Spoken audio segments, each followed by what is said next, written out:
Good evening and welcome to another installment of the New York Minute Sports Show. The Yankees signed Cody Bellinger, but what's the next move for the Bronx Bombers and their logjam in the outfield? It's New York Minute Sports. New York sports for New York nuts. Don't forget to like. Don't forget to subscribe. The off-season's here, folks. Let's go!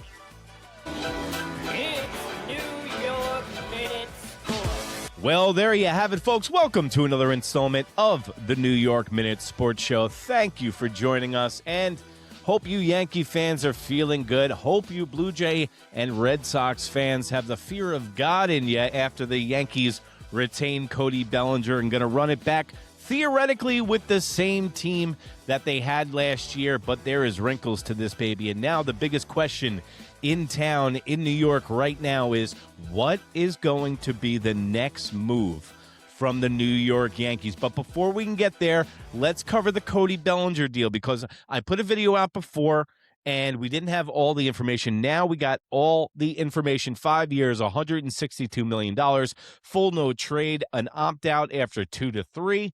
Also, he's going to be making $42 million a year for the next 2 years. Now, I'll tell you why this is a good thing if you're a Yankee fan. Because that respect tax, that respect salary cap that the Yankees were implementing from their front office, Cashman and Cheapo Hal, is that no one could make more money than Garrett Cole and Aaron Judge. If you notice, Max Fried's contract got up right up to 36. And now Cody Bellinger's contract exceeds that. So that means that we don't have to stop at $40 million anymore. So now somebody can walk into this team and they can make more money than Aaron Judge. That frees up flexibility immediately. This is a move that the Yankees had to make. And now here we are. The reason that the Yankees haven't made any trades, and the reason that they just shored up all the guys that they had already, was Cody Bellinger was holding the New York Yankees hostage. I wasn't making a joke about that. Cody Bellinger was holding up all the works for the Yankees and making their way to the next World Series. And that's why I'm upset with Cody Bellinger right now. It's because he held this team hostage to benefit himself. With a guy that wants to win a chip with the New York Yankees, he should have signed on the early side to give us as much flexibility to make the team better around him. But we don't have that luxury. Cody's in town now, and now we have a logjam in the outfield for the New York Yankees. And who's in that logjam? Jason Domínguez and Spencer Jones. Let's break it down. First of all, Jason Domínguez. Jason Domínguez had 240 last year. I love his batter's eye. He's a switch hitter. He can't hit lefties at all. He's a right-handed hitter. That's what we should stick to. Jason Domínguez plays outfield like he's on roller skates. He is not a good defensive player. Now, we're asking ourselves, is that because he didn't get enough reps? Or is that because he was selling a bill of goods as a trade piece a couple of years ago, and Brian Cashman was telling the rest of Major League Baseball that he was a 5-tool player? Do I believe in Jason Domínguez? Absolutely. I think he's still 22 to 23 years of age. He is young, and he has shown me flashes of being a very good player. Now on the Spencer Jones. Led AAA with home runs last year. He had 30 jacks. He came out of Vanderbilt 3 years ago. He's worked his way all the way up to AAA, where he led the league in home runs. That's great. I keep hearing this thrown around. He's the left-handed Aaron Judge. First of all, he's not. He strikes out 40% of the time in AAA. So in the minor leagues, he's having a problem picking up the ball out of the pitcher's hand, and he has a problem with striking out. Sounds very similar to Aaron Judge in the beginning of his career, and he was able to correct that, not with a guy in-house, but he had to outsource a hitting coach to turn that around. So the point being, the New York Yankees cannot let this get to a competition in spring training. They need to move one of these dudes right now. Because hear me out. If you let Spencer Jones and Jason Domínguez work it out for the fourth outfielder spot, if Spencer Jones were to win that job, you dramatically drop the stock of Jason Domínguez, where this guy from AAA comes in, and Jason Domínguez was the Martians landed. This is the next big thing. That's what we've been told the last 5 years about Jason Domínguez. Now, as Spencer Jones comes in and outplays him for the corner, fourth spot outfielder, Jason Domínguez's stock completely drops, and he's pretty much a useless trade chip. Now, I think the guy you should trade out of the two people is Spencer Jones. Yeah, Spencer Jones. First of all, he's not going to be the next Aaron Judge. Aaron Judges come around every 80 years. In my eyes right now, what Spencer Jones is a glorified Richie Sexson. If you don't know the name, look him up. But for the people that do, he played for the Brewers. He'd hit 40 home runs and he'd hit 165 average. He'd strike out 160 times a game. Had a cup of coffee with the New York Yankees. Check him out. Same kind of frame, big guy. He was right-handed, not left-handed like Spencer Jones. But the thing about Spencer Jones is the allure, the mystery, the mysticism about Spencer Jones is the sexy part. Unlike football, unlike basketball, baseball prospects are not sure things. They've gotten better at evaluating talent in the last 20 years. I will give baseball that. But to sit here and tell me that this guy is going to be the next Aaron Judge, that is a gigantic leap. But it's not a leap when you're selling these dudes on the trade market. And I don't know a better used car salesman than Brian Cashman. Dude, this guy can mark anybody up and trade him off. Remember Bensuelas, Bentensis, Bonsensis, the killer bees? Think about all the positional players. Montero, God rest his soul, Montero, the positional players that we let go. Miguel Andujar, who we didn't put in the Garrett Cole trade because we couldn't let Miguel Andujar go. He's the left fielder for the A's. He's actually a free agent right now and can't be signed. So the point I'm trying to make is that Spencer Jones's stock will probably never be higher than it is right now. Hit 33 home runs in AAA. I'm told he runs like a gazelle. He's 6'7". The way Brian Cashman should sell that is that you're looking at the next left-handed Aaron Judge. Teams will bend over backwards to give you their future for this guy. And it's such a sexy pick. Great college name, 6'7", bigger than everyone wants an Aaron Judge. Even if you're a shitty team, he's going to put asses in seats. But the one thing about Spencer Jones is that the New York Yankees just completely went out of their way to get Cody Bellinger and do whatever he wanted. Okay? If Spencer Jones is as good as we think and as good as Brian Cashman's building him up to be, why would they even go after Cody Bellinger to begin with?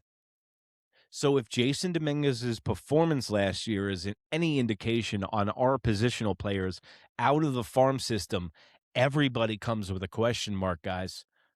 I got a name for you. Greg Bird? Does that ring a bell? The Baby Bombers? Gary Sanchez? Gleyber Torres? We were thinking about how many championships we were going to win with the Baby Bombers until the Astros ate our lunch.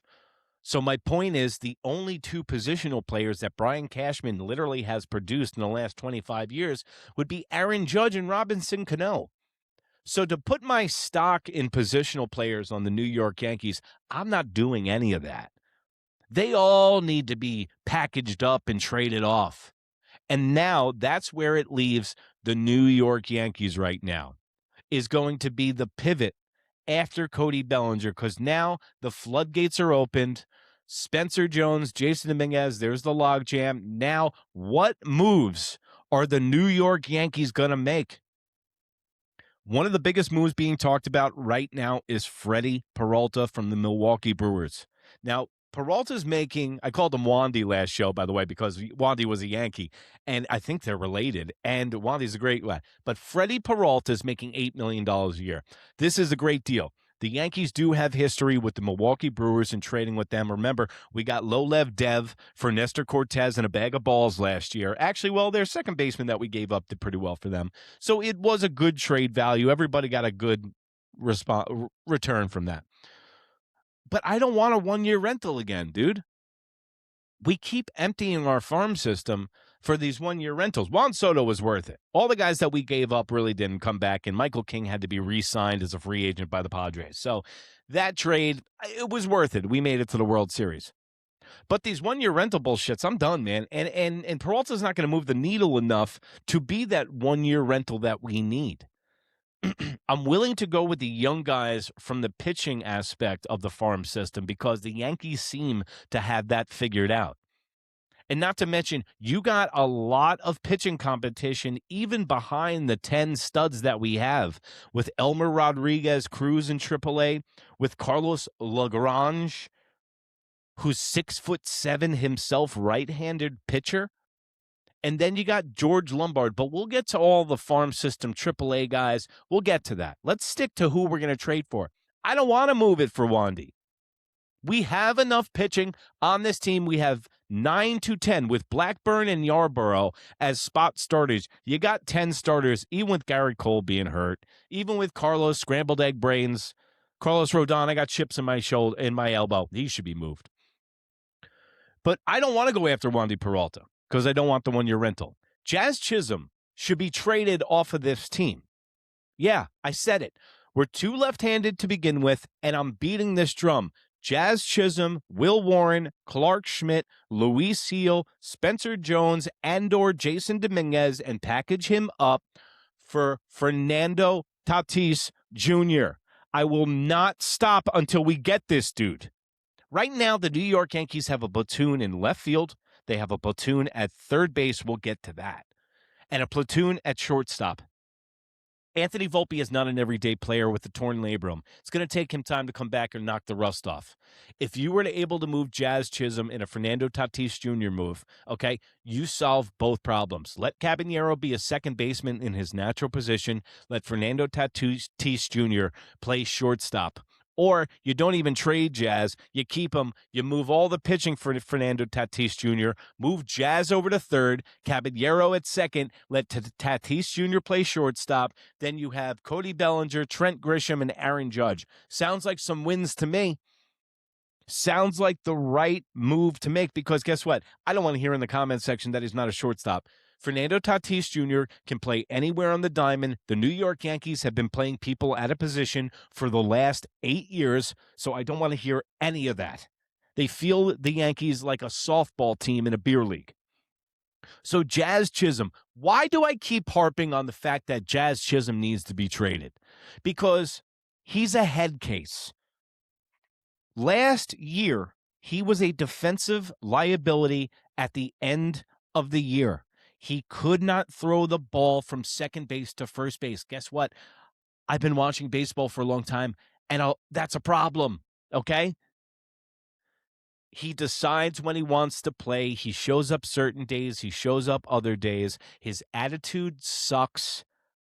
He's a head case. So for all the people that are big Jazz Chisholm fans and they love his swag and they love his bullshit, that 30-30, the Yankees are really good at making up fictitious stats, if I could speak. Like the 20-20 with Anthony Volpe, first rookie ever to do that in Yankee history, have 20 home runs and 20 stolen bases. Yeah, first guy to eat a hot dog on a cloudy day on a Wednesday on a leap year. You see what I'm saying? You can make any set. The 30-30 with Jazz Chisholm is the most empty 30-30 I've ever seen before. And not to mention, you notice how he started really trying at the end of the year so he could get to 30-30, saying 3 weeks before he hit the 30, man, I'm trying to get the 30. At least he's honest. I'll give him that. But I don't want guys on the team trying to pad the stats. And that's exactly what he was doing. His value is still high. Jazz Chisholm is one of the best second basemen in the league, but it's one of the most undervalued positions in Major League Baseball for a reason. We let Gleyber Torres leave. We didn't miss a beat. He went over to the Tigers. He did well there. He started the All-Star game. Second baseman, I don't care about it.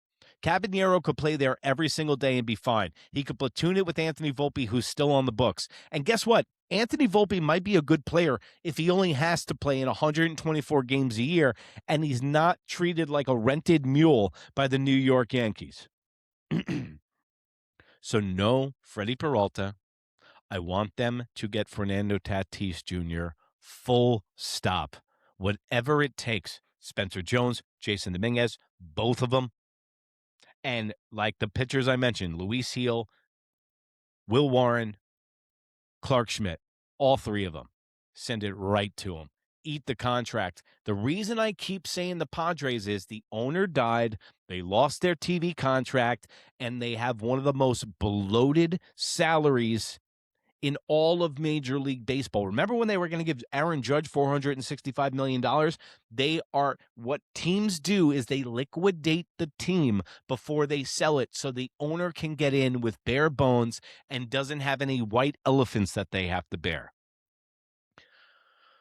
The problems that the New York Yankees still need to address, with all of that bullshit aside, the Yankees still have the same team as last year now. And if you think that they're going to take a step up, I don't know about that. Max Fried had one of the most productive years he's ever had. Carlos Rodon had one of the most productive years. Ben Rice. I worry about sophomore jinxes from these guys, and I worry about down years. Trent Grisham, $22 million. Do you think he's going to replicate 30 home runs next year? I don't. I don't think Cody Bellinger is going to have the same year. So that means we need to add. And we need to take positions that are already a question mark on the New York Yankees and shore them up. First of all, bullpen. We just had two guys walk out. Unless Brian Cashman knows about competitions and spring training with young arms that we have, that he is going to mold for bullpen arms, we need to go get guys. I don't care who they are. We can go get veterans for veteran minimums and load up this bullpen because it's always been a strong point of the New York Yankees, and their luck ran out last year. It was one of the biggest problems for the New York Yankees was closing out games last year, and the Yankees haven't had that problem forever. Whoever Brian Cashman seems to get, their reclamation projects that come up roses. Yarborough was the Dreamweaver of last year, and then you had Luke Weaver the year before that. He always seems to get these guys and make them into closers. So maybe Brian Cashman has a master plan. We need to shore up the bullpen. Third base is a problem. Ryan McMahon is at best a defensive replacement after the seventh inning, but we're paying him $17 million. Now, mind you, they desperately needed a third baseman, okay, since Miguel Andujar. Or Gio Urshela. But they need a third baseman because Ryan McMahon hits .219. He had 20 home runs last year and like 60 RBIs. You got to remember, this guy played in Coors Field and only had 20 home runs. He only hit like 2 with the Yankees by the time he got here. Now, the plus sides of Ryan McMahon is that we have a lot of left-handed pitching on this team, and you need a Gold Glove level third base defense. That's what you will get. Ahmad Rosario is leftovers from the Mets, okay? The guy is a platoon guy. You have a platoon at third, and you have a platoon at short with Cabanero and Volpe and Ryan McMahon and Rosario. Ryan McMahon does not cut it, bro. For $17.5 million a year, they need to do something there. I know that the Yankees have always wanted Manny Machado. So maybe if they're ringing the bell on Tatis and they don't get him because he's too young and locked in at $36 million for the next 10 years, I wouldn't mind them seeing Manny Machado come over here, who is a right-handed guy. And there's always been talks about him becoming a Yankee. And not to mention, he's a tough dude, a ball player, and you would think twice about throwing one inside or crowding the plate with him because Manny Machado is that guy. Starting pitching is going to be shaky in the beginning of the season. We can bridge the gap. The Yankees don't need to go make another move for the starting pitcher from the Marlins or the Peraltas of the world. The Yankees don't need to do that. I believe in the Yankees' young pitching, the arms in AAA.